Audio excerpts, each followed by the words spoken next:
ఆదరించినట్లుగా నేను మిమ్మను ఆదరించదను అని ప్రభు మాట్లాడుతూ ఉన్నాడు. ఈరోజు మదర్స్ డే సందర్భంగా తల్లి విలువ, తండ్రి విలువ, దేవుని విలువ, ఈ విషయాల్లో ఉన్నటువంటి లోతైన సంగతులు వాక్యానుసారంగా మనం జ్ఞాపకం చేసుకున్నట్లయితే పిల్లరా, దేవుడు తనను తాను తల్లితో పోల్చుకున్నాడు.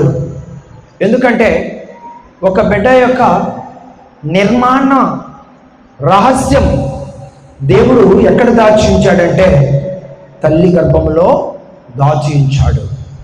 కనుక ఒక బిడ్డ నిర్మాణం యొక్క ప్రాధాన్యత తల్లికి ఎలాగైతే అనుసంధానమై ఉన్నదో, మన పరమతండ్రి అయిన దేవుడు కూడా మనకు అలాంటి అనుసంధానాన్ని ఏర్పరచి ఈ భూలోకములో మానవులను ఉద్భవింపజేశాడు. కనుక ఈ సందర్భంలో దేవాది దేవుడు తండ్రితో పోల్చబడ్డాడు అనేటువంటి సందర్భాన్ని మనం వాక్యానుసారంగా చూడగలుగుతున్నాం పిల్లరా.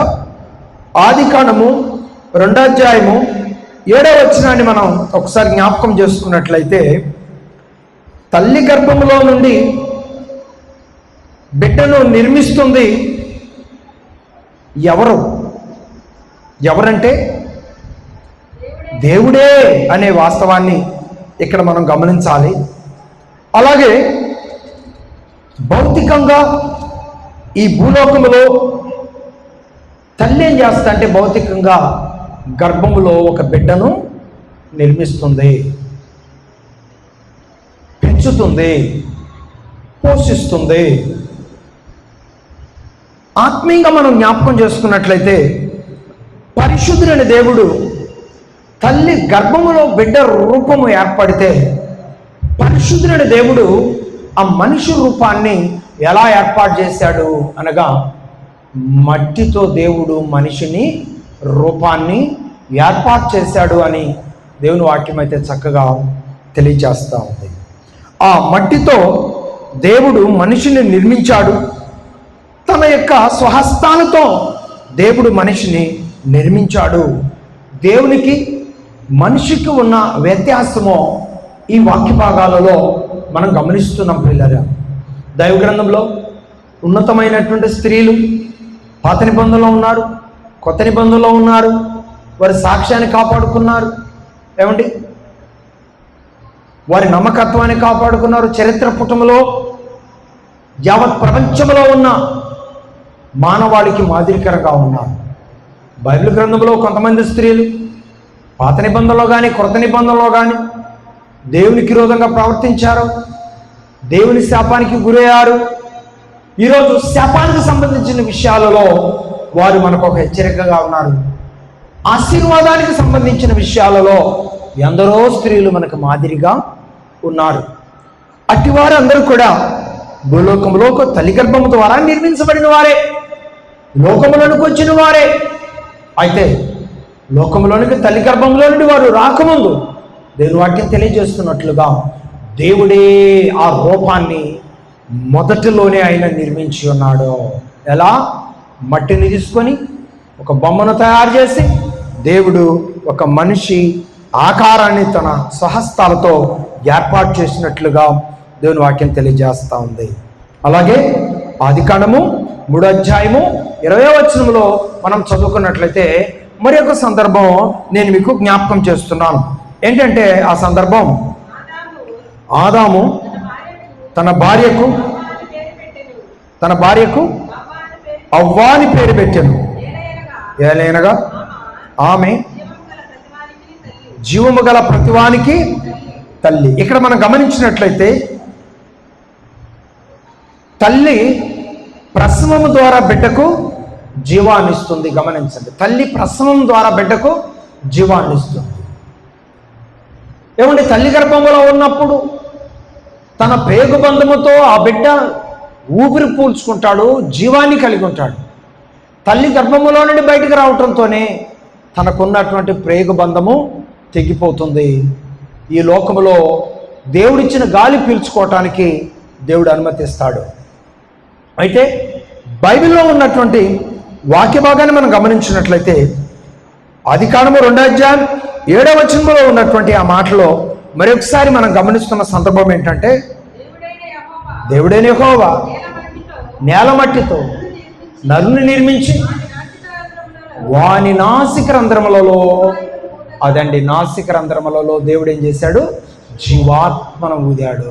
జీవము తనలోనికి సజీవంగా ఉండే విధంగా దేవుడు పోశాడు.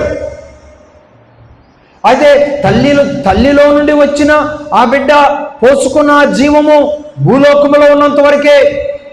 ఆ తర్వాత తన ఎదుగుదలను బట్టి, తన భక్తిని బట్టి, తన క్రియలను బట్టి, తన సాక్ష్యాన్ని బట్టి అతడు పరలోకాన్ని సంపాదించుకుంటాడు, నరకాన్ని సంపాదించుకుంటాడు, నిర్ణయించబడి ఉన్నది. కానీ దేవుని చిత్తానుసారంగా ఎవరైతే ఈ భూలోకములో వారు జీవిస్తారో, ఎదుగుతారో, నడుస్తారో, ఆ రోజు దేవుడు ఏ జీవాన్ని పోశాడో ఆ జీవము ఎల్లప్పుడూ తనతో ఉండే విధంగా దేవుడు అనుగ్రహిస్తాడు. అయితే మానవ దేహంలో మరణం ఉంటుంది కనుక ఆ మరణం అనేటువంటిది కొన్నాళ్ళు మనిషిని ఎడబాపు చేస్తుంది దేవునికి. దేవుడి పిలుపుని అందుకొని ఆ తర్వాత మహిమ దేహాలు ధరించి దేవుని యొద్దకు వెళ్ళిన తర్వాత మరలా దేవుడు ఆ జీవాన్ని మరలా వారికి అనుగ్రహిస్తాడు. వారు శాశ్వతంగా భూలోకంలో ఆ జీవాన్ని కలిగి ఉన్నారు, శాశ్వతంగా పరలోకంలో ఆ జీవాన్ని వారు కలిగి ఉన్నారు. అందుకే సామెతల గ్రంథంలో కూడా దేవుడు అన్నాడు, నరుని ఆత్మ యెహోవా పెట్టిన దీపము అనే వాస్తవాన్ని ఈరోజు మనం మర్చిపోకూడదండి. భూలోకంలో మన ఆటలు, మన పాటలు, మన మాటలు, మన ఆశలు, మన ఆరాటాలు, మన పోరాటాలు ఏమండి ఈ లోకంలో ఉన్నంత కాలమే. ఆ తర్వాత అవి దేనిలోనూ గుర్తింపు ఉండవు. మనం కలిగి ఉన్న భక్తి జీవితం, మనం కలిగి ఉన్న నమ్మకత్వం, మనం కలిగి ఉన్న యథార్థత, దేవుని కొరకు మనం సమర్పించుకున్న సమర్పణ, దేవుని కొరకు మనం చేసిన ఖర్చు, దేవుని కొరకు మనం కేటాయించిన సమయం, దేవుని కొరకు మనం పరుగులెత్తిన ఆ పరుగు మాత్రమే నిలిచి ఉంటుంది. మిగతాదంతా మన కోసం, మన యొక్క అవసరతల కోసం మాత్రమే మిగిలిపోతుంది తప్ప దేవుని దగ్గర నిలిచి ఉండదు అనే వాస్తవాన్ని మనం వాక్యానుసారంగా గమనించాలి. ఈ మాటల ద్వారా మనం ఎలా ఉన్నాం, ఆత్మీయంగా దేవుని కొరకు మనం నిలబడినట్లయితే దేవుడు మనకిచ్చిన జీవం ఎప్పుడూ మనతోనే ఉంచుతాడు యుగయుగాలు. దేవుని కొరకు మనం నమ్మకంగా జీవించలేదనుకోండి, దేవుడు మనకిచ్చిన జీవాన్ని మనం పోగొట్టుకుంటాం. అగ్ని ఆరదు, పురుగు జావదనే స్థలంలో అల్లాడిపోతూ ఉంటామని దేవుని వాక్యం చెప్పగానే చెప్పింది. ఈ మాటలు వింటూ కూడా మన ఆత్మీయతను మనం పోగొట్టుకుంటే, ఆత్మీయతలో మనం చల్లారిపోతే, ఆత్మీయతలో మనం పిల్లరా దిగజారిపోతే భూలోకంలో హ్యాపీగానే ఉంటాం. లోకానుసారంగా నీకు ఇష్టమైనది అనుభవించవచ్చు, కానీ చాలా వేదనకరమైన జీవితానికి కూడా నువ్వు అప్పగింపబడాల్సిన సమయము ఉన్నది అనే వాస్తవాన్ని గుర్తించి దేవుని చిత్తానుసారంగా ఈ లోకంలో నడవాలని, బ్రతకాలని, అడుగులు ముందుకు వేయాలని దేవుని వాక్యం ద్వారా దేవుడు మనతో మాట్లాడుతూ వస్తూ ఉన్నాడు. పాయింట్ 3, 3వ మాట చెప్తున్నాను. నిర్గమాకాండము 2:9 చూడండి. నిర్గమాకాండము 2:9 ఉన్నటువంటి కొన్ని మాటలు మనం ఈ సమయంలో జ్ఞాపకం చేసుకుందాం. భౌతికంగా తల్లి ఏం చేస్తుంది? 3వ మాట, ఫరో కుమార్తె ఆమెతో బిడ్డను తీసుకొని పోయి నా కొరకు వానికి పాలిచ్చి, అంటే చాలు ఇక్కడ మనం జ్ఞాపకం చేసుకోవాల్సిన మాట వచ్చింది. తల్లి ఏం చేస్తుందంటే పోషిస్తుంది.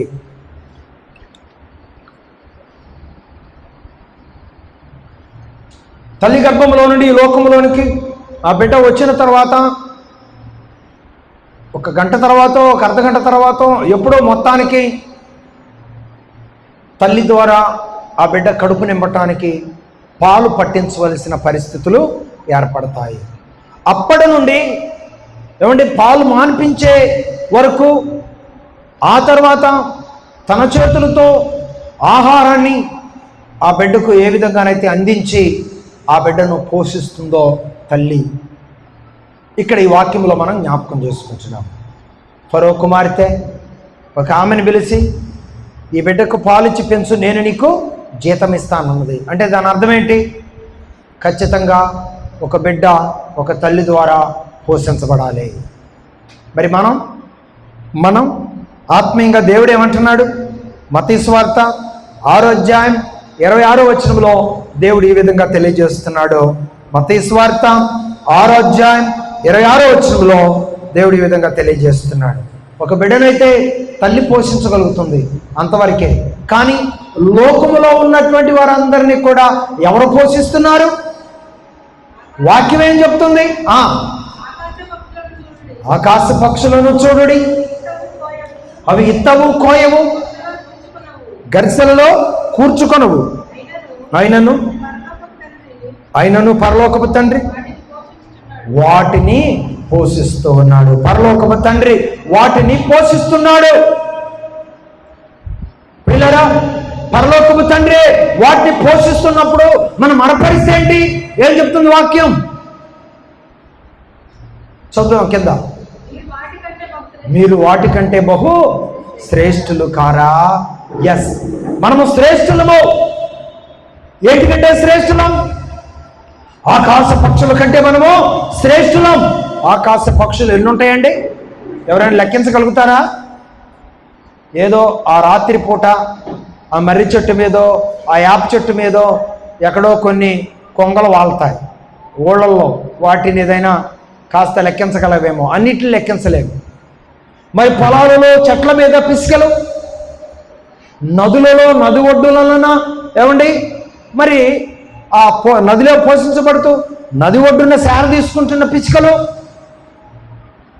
ఏమండి అప్పుడప్పుడు ఆ ఏటి ప్రయాణం చేస్తానికి వెళ్తున్నప్పుడు నైట్ పూట ఆ దగ్గర నుంచి తిరిగి వస్తూ ఉంటే ఆ కరెంటు స్తంభాల మీద లెక్క వేయటానికి కూడా వీలు లేనన్ని పక్షులండి ఆ కరెంటు స్తంభాల మీద తీగల మీద ఉంటాయి.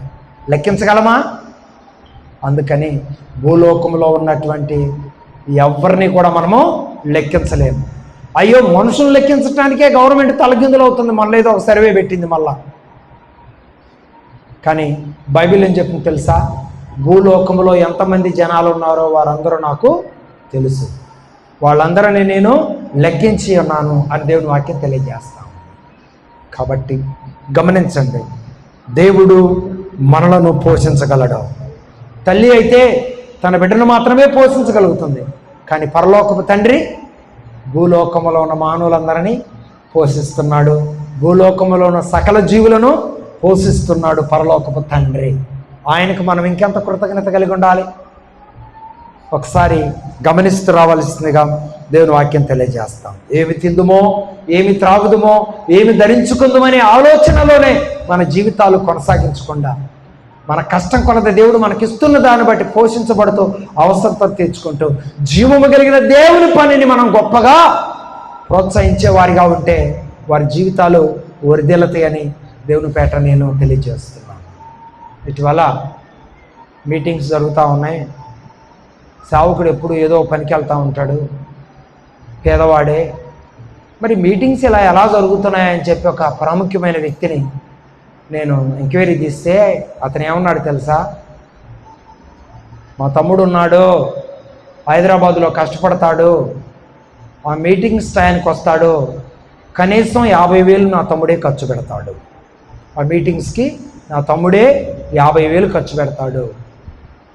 మిగతాది ఆ సమర్పణ కలిగిన వారు, సంఘస్థులు, దూర ప్రాంతాల్లో ఉన్నటువంటి వారిని ప్రేమించే వారిని గుర్తించిన మనుషులు ప్రోత్సాహంతో అద్భుతంగా ఈ మీటింగ్స్ జరుగుతున్నాయనే సమాచారం విని నేను సంతోషించాను. కాబట్టి ప్రియులారా, చూడండి, మనం దేవుని కొరకు మనం ఎంత ఖర్చు పెడుతున్నాం, ఏం ఖర్చు పెడుతున్నాం, సంవత్సరానికి మన కొరకు మనం ఎంత సంపాదించుకుంటున్నాం, సంతోషం, దేవుని కొరకు ఎంత ఖర్చు పెడుతున్నాం పరిశీలన చేసుకోగలిగితే నిజంగా వారు ధన్యులు, భూలోకంలో ధన్యులు. దేవుని నామాన్ని వారు మహిమపరిచిన వారు అవుతారు. రెట్టింపు దీవెనలతో వారు వారి కుటుంబాలు వర్ధిల్లుతారు. దేవుని వాక్యం తెలియజేస్తాం. కాబట్టి మనం రేయనక పొగలనక ప్రాగులాడుతూ ఉన్నాం. మంచిదే, సంతోషం, ఫలించాలి, వృద్ధి చెందాలి. కానీ సమయం వచ్చినప్పుడు దేవుని కొరకు మనం ఎంత ఖర్చు పెడుతున్నాం, దేవుని ద్వారా పోషించబడుతున్నాం, మనం దేవుని కొరకు ఎంత ఖర్చు పెడుతున్నాం, ఎలా దేవుని సన్నిధిలో కృతజ్ఞత కలిగి ఉంటున్నామో పరిశీలన చేసుకోవాల్సిన వారమై ఉన్నాం. ఇంకా లాస్ట్ మాట చెప్పి నేను ముగించడానికి ప్రయత్నం చేస్తాను. కొన్ని విషయాలు ఉన్నాయి కానీ అవన్నీ చెప్పుకునేదానికి ఇప్పుడు సమయం లేదు. తల్లి ఎలా ఉంటుందంటే ప్రాణంగా బిడ్డను ప్రేమిస్తుంది. చెప్పండి, ఎలా ప్రేమిస్తుంది? ప్రాణముగా బిడ్డను ప్రేమిస్తుంది. తన కంటితో ఆ బిడ్డను పోగొట్టుకోవడానికి ఇష్టపడదు, ఎలాగైనా బిడ్డను కాపాడుకోవటానికి ఇష్టపడతా ఉంది. తన వల్ల కాకపోతే ఇతరుల చేతుల్లోనైనా ఆ బిడ్డ క్షేమంగా ఉండాలని కోరుకుంటుందే తప్ప నా చేతుల్లో లేని బిడ్డ భూలోకంలో లేకుండా భూలోకంలో ఉండటానికి ఇల్లేదనే తలంపు మాత్రం కలిగి ఉండదు. కానీ ఒక విచిత్రం జరిగింది.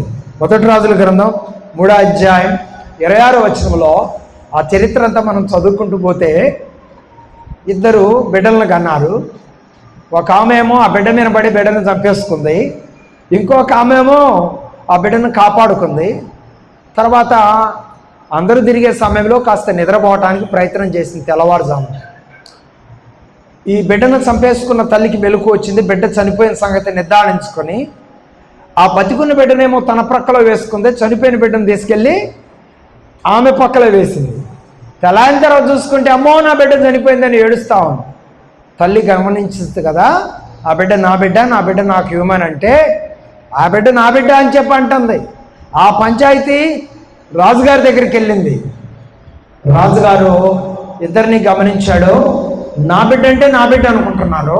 వెంటనే భటుని పిలిచి ఒక కత్తి తీసుకొని రమ్మన్నాడు.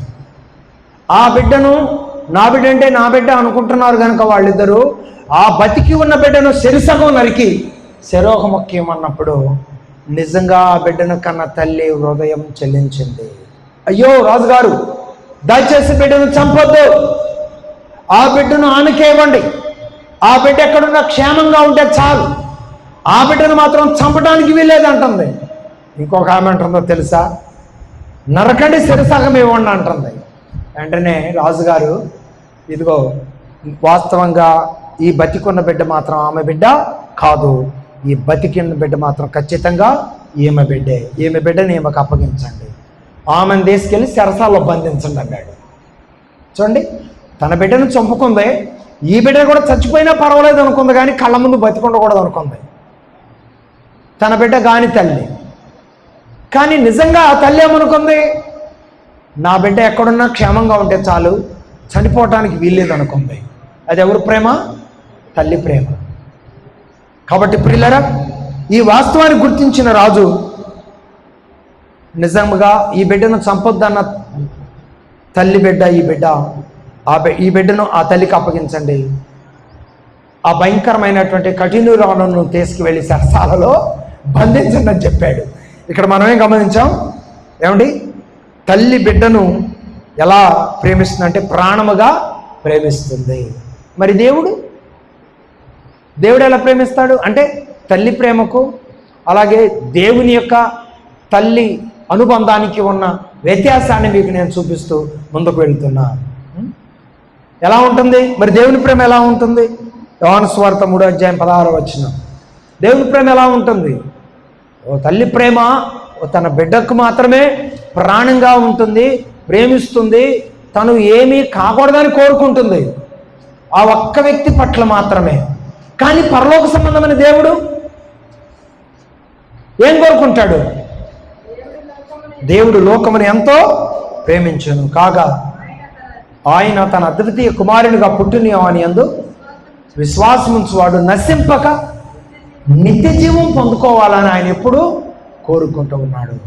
తల్లి అయితే ఆ బిడ్డ మాత్రమే నశించకూడదని కోరుకుంటుంది, కానీ సృష్టికర్త అయిన పరలోకపు తండ్రి మాత్రం భూలోకంలో ఉన్న ఏ మానవుడు నశించటం ఆయన కోరుకోడు అనమాట. అందరూ రక్షించబడాలి. అందరూ భూలోకంలో ఎలా ఉన్నారో అదేవిధంగా పరలోకంలో కూడా మహిమదేహాలు సంపాదించుకొని దేవునికి మహిమ చెల్లించేవారిగా, తండ్రి రాజ్యంలో ఆనందించేవారిగా ప్రతివారు ఉండాలని కోరుకుంటుంది తండ్రి తల్లి ప్రేమ.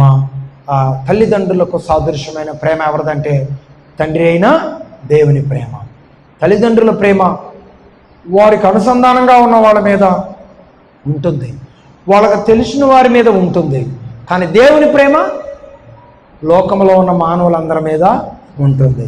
ఆ దేవుని ప్రేమలో ప్రతి మానవుడు మలచబడి రక్షణ పొంది దేవుని ప్రణాళికలో నిలిచి ఉండి పాప శాపాల నుండి విడుదల పొంది దేవుడు సిద్ధపరిచిన పరలోకానికి వారసులుగా మార్చబడటానికి దేవుని కృపా ప్రణాళిక ఎల్లప్పుడూ మనందరికీ తోడైన నడిపించును గాక.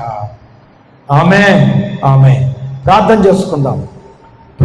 చేసుకుందాం. థ్యాంక్ యూ ప్రభా, నీ కొందనాలు. ఎంత ప్రేమమూర్తివయ్యా. నిజంగా ఎన్నో ఆత్మీయ విషయాలు మీరు మాతో మాట్లాడుతూ వస్తున్నప్పుడు నిజంగా మేమేమిచ్చి నీ రుణము తీర్చుకోలేనంత గొప్ప దేవుడుగా ఉన్నందుకు స్తోత్రాలు. హల్లెలూయా, హల్లెలూయా, హల్లెలూయా.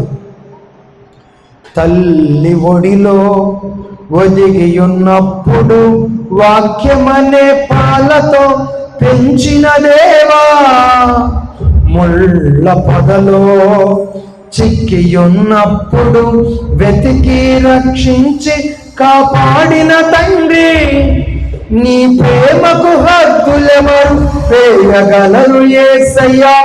వేవేల నోళ్లతో కొనియాడెదనయ్యా, నీ ప్రేమకు హద్దులెవరు వేయగలరు యేసయ్యా.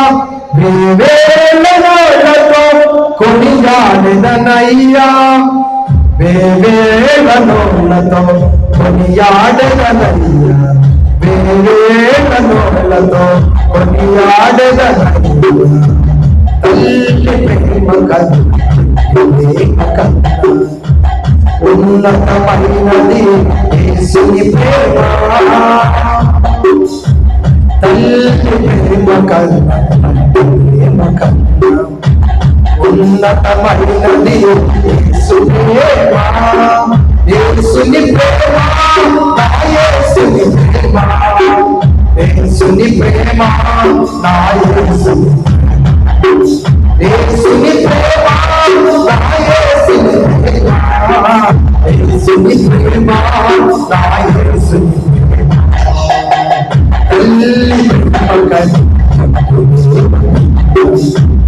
ఉన్నతమైనది యేసుని ప్రేమ,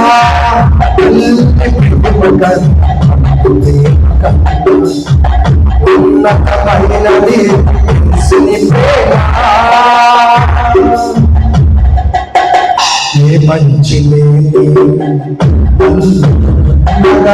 ప్రేమించి, ఏ మంచి సిలువ రక్తముతో కొట్టివి దేవా,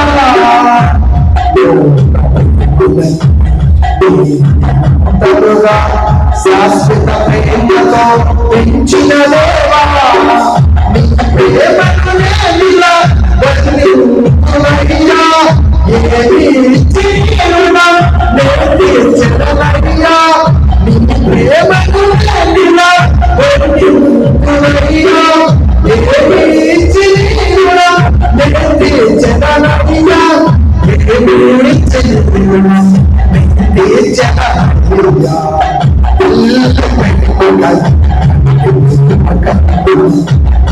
ఉన్నతమైనది యేసుని ప్రేమ,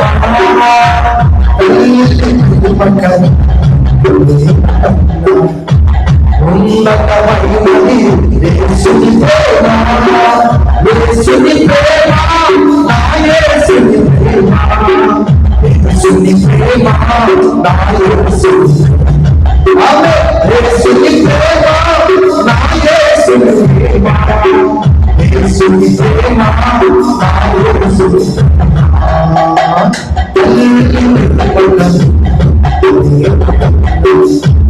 ఉన్నతమైనది యేసుని ప్రేమ,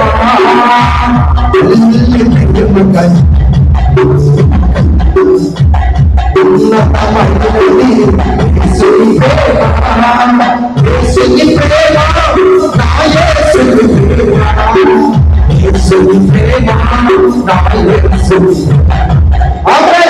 యేసుని ప్రేమ, నా యేసుని ప్రేమ, యేసుని ప్రేమ, నా యేసుని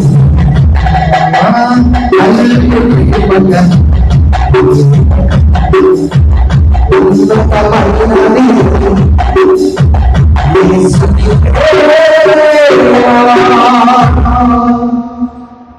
ప్రార్థన చేస్తున్నాం. ప్రేమ కలిగిన తండ్రి మీకు వందనాలు. తండ్రి ప్రేమ కన్నా, తల్లి ప్రేమ కన్నా ఉన్నతమైన ప్రేమ కలిగిన దేవానికి స్తోత్రం. ఈ మదర్స్ డే సందర్భంగా కొన్ని ఆత్మీయ సంగతుల వాక్యానుసారంగా మేము జ్ఞాపకం చేసుకోవడానికి కృపించినందుకు స్తోత్రం. తల్లి ప్రేమ, తల్లి బాధ్యత, అలాగే దేవుని ప్రేమ, దేవుని బాధ్యత ఎంత గొప్పదో మీ వాక్యము ద్వారా, మాటల ద్వారా మీరు మాకు బయలుపరుస్తూ మహిమ పొందినందుకు స్తోత్రం. ఇష్టపడిన ఈ మాటలు, ఎక్కడున్న ఈ మాటలు విన్న బిడ్డలకు, ఒకవేళ ఈ శబ్దంత్రమ ద్వారా, ఈ యూట్యూబ్ ద్వారా నీ మాటలు వినే బిడ్డలకు నీ ప్రేమలో ఉన్న లోతు, భౌతికంగా మీరు అనుగ్రహించిన తల్లిదండ్రుల పట్ల ఆప్యాయత కలిగి కృతజ్ఞతాభావంతో జీవించే విధానాలు, సాగిపోయే విధానం వాక్యాన్ని ద్వారా మీరు మాతో మాట్లాడుతూ వచ్చినందుకు వందనాలు చెల్లించుకుంటూ, ఇప్పటివరకు మాతో జరిగిన క్రమం అంతటిని నడిపించినందుకు స్తోత్రమయ్యా. జరగవలసిన క్రమాన్ని నిశ్చితానుసారంగా మాతో నడిపిస్తూ రండి, మహిమ పొందుతున్నాం. ప్రభువును రక్షకుడైన యేసయ్య నామంలో ప్రార్థన చేయొచ్చు, మిక్కిలి వినయముతో అడిగి వేడుకుంటున్నాను పరమ తండ్రి. ఆమేన్, ఆమేన్, ఆమేన్.